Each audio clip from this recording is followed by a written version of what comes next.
In this talk, I'm going to give you the single most important lesson my colleagues and I have learned from looking at 83,000 brain scans. But first, let me put the lesson into context.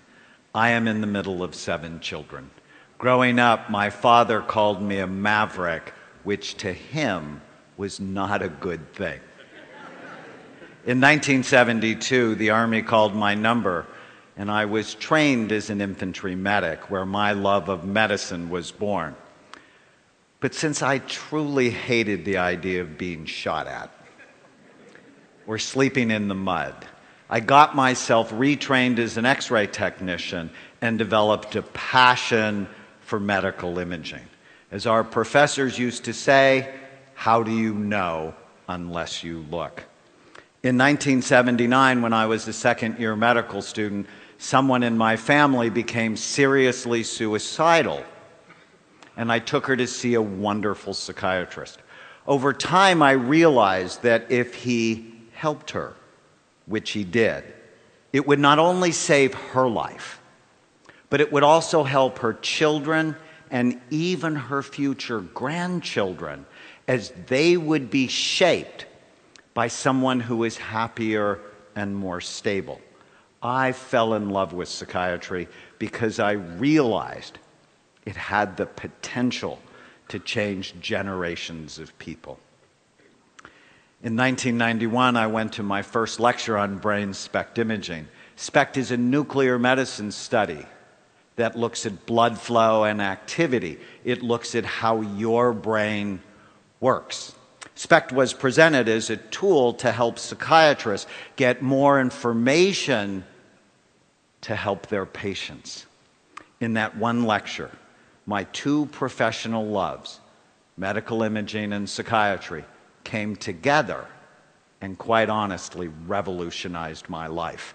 Over the next 22 years, my colleagues and I would build the world's largest database of brain scans related to behavior on patients from 93 countries. SPECT basically tells us 3 things about the brain: good activity, too little, or too much. Here is a set of healthy SPECT scans. The image on the left shows the outside surface of the brain, and a healthy scan shows full, even, symmetrical activity. The color is not important, it's the shape that matters. In the image on the right, red equals the areas of high activity, and in a healthy brain, they're typically in the back part of the brain. Here is a healthy scan compared to someone who had 2 strokes. You can see the holes of activity. Here's what Alzheimer's looks like, where the back half of the brain is deteriorating. Did you know that Alzheimer's disease actually starts in the brain 30 to 50 years before you have any symptoms?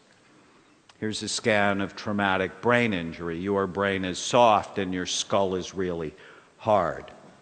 Or drug abuse. The real reason not to use drugs? They damage your brain. Obsessive compulsive disorder, where the front part of the brain typically works too hard so that people cannot turn off their thoughts.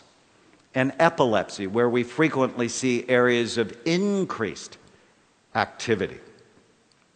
In 1992, I went to an all-day conference on brain SPECT imaging. It was amazing and mirrored our own early experience using SPECT in psychiatry. But at that same meeting, researchers started to complain loudly that clinical psychiatrists like me should not be doing scans, that they were only for their research. Being a maverick and having clinical experience, I thought that was a really dumb idea. Without imaging, psychiatrists then and even now make diagnoses like they did in 1840 when Abraham Lincoln was depressed, by talking to people and looking for symptom clusters. Imaging was showing us there was a better way. Did you know that psychiatrists are the only medical specialists that virtually never look at the organ they treat. Think about it. Cardiologists look, neurologists look, orthopedic doctors look, virtually every other medical specialties look, psychiatrists guess. Before imaging, I always felt like I was throwing darts in the dark at my patients and had hurt some of them, which horrified me. There is a reason that most psychiatric medications have black box warnings. Give them to the wrong person and you can precipitate a disaster. Early on, our imaging work taught us many important lessons, such as illnesses like ADHD, anxiety, depression, and addictions are not single or simple disorders in the brain. They all have multiple types. For example, here are two patients who have been diagnosed with major depression that had virtually the same symptoms, yet radically different brains. One had really low activity in the brain. The other one had really high activity. How would you ever know what to do for them unless you actually looked?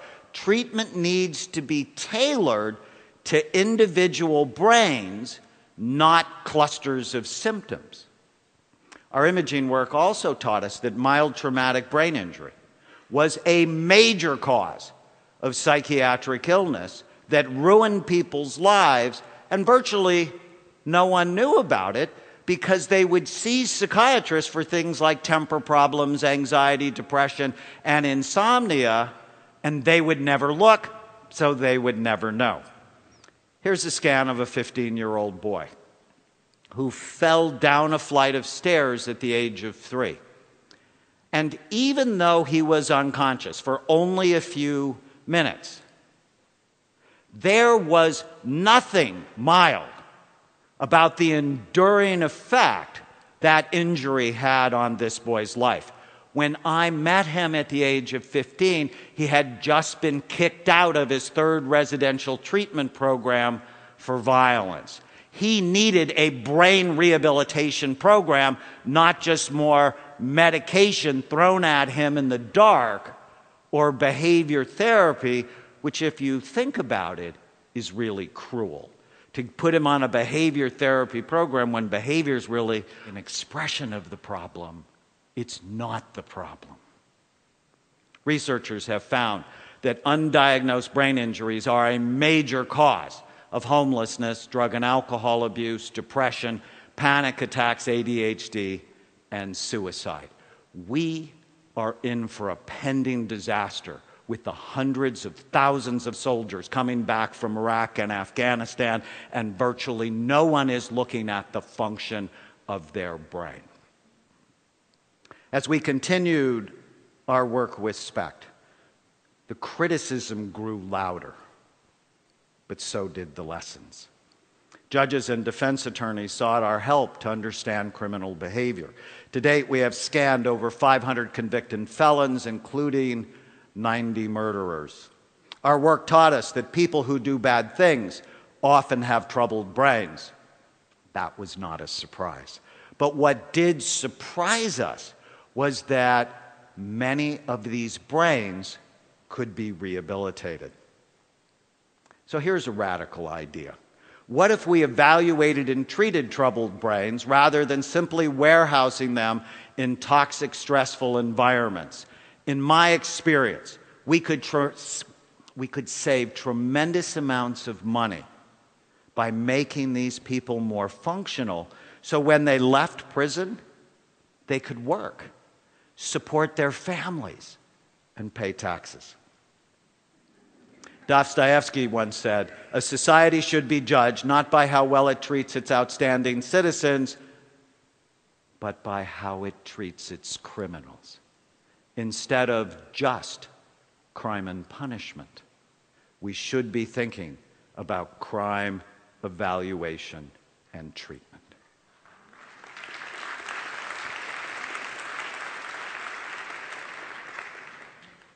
So after 22 years and 83,000 scans, The single most important lesson my colleagues and I have learned is that you can literally change people's brains. And when you do, you change their life. You are not stuck with the brain you have. You can make it better, and we can prove it. My colleagues and I performed the first and largest study on active and retired NFL players, showing high levels of damage in these players at a time when the NFL said they didn't know if playing football caused long-term brain damage. The fact was they didn't want to know. That was not a surprise. I think if you get most thoughtful 9-year-olds together and you talk about the brain is soft, about the consistency of soft butter, it's housed in a really hard skull that has many sharp bony ridges, 28 out of 30 9-year-olds would go, probably a bad idea for your life. But what really got us excited was the second part of the study, where we put players on a brain smart program and demonstrated that 80% of them could improve in the areas of blood flow, memory, and mood, that you are not stuck with the brain you have. You can make it better on a brain smart program. How exciting is that? I am so excited. Reversing brain damage is a very exciting new frontier, but the implications are really much wider. Here is the scan of a teenage girl who has ADHD, who is cutting herself, failing in school, and fighting with her parents. When we improved her brain, she went from D's and F's to A's and B's and was much more emotionally stable. Here's a scan of Nancy. Nancy had been diagnosed with dementia, and her doctor told her husband that he should find a home for her because within a year she would not know his name. But on an intensive brain rehabilitation program, Nancy's brain was better, as was her memory. And 4 years later, Nancy still knows her husband's name. Or my favorite story to illustrate this point is Andrew, a 9-year-old boy who attacked a little girl on the baseball field for no particular reason, and at the time was drawing pictures of himself hanging from a tree and shooting other children. Andrew was Columbine, Aurora, and Sandy Hook waiting to happen. Most psychiatrists would have medicated Andrew as they did Eric Harris and the other mass shooters before they committed their awful crimes. But SPECT imaging taught me that I had to look at his brain and not throw darts in the dark at him to understand what he needed. His SPECT scan showed a cyst the size of a golf ball occupying the space of his left temporal lobe. No amount of medication or therapy would have helped Andrew. When the cyst was removed, his behavior completely went back to normal, and he became the sweet, loving boy he always wanted to be. Now, 18 years later, Andrew, who is my nephew, owns his own home, is employed, and pays taxes. Because someone bothered to look at his brain. He has been a better son and will be a better husband, father, and grandfather. When you have the privilege of changing someone's brain, you not only change his or her life, you have the opportunity to change generations to come. I'm Dr. Daniel Amen. Thank you.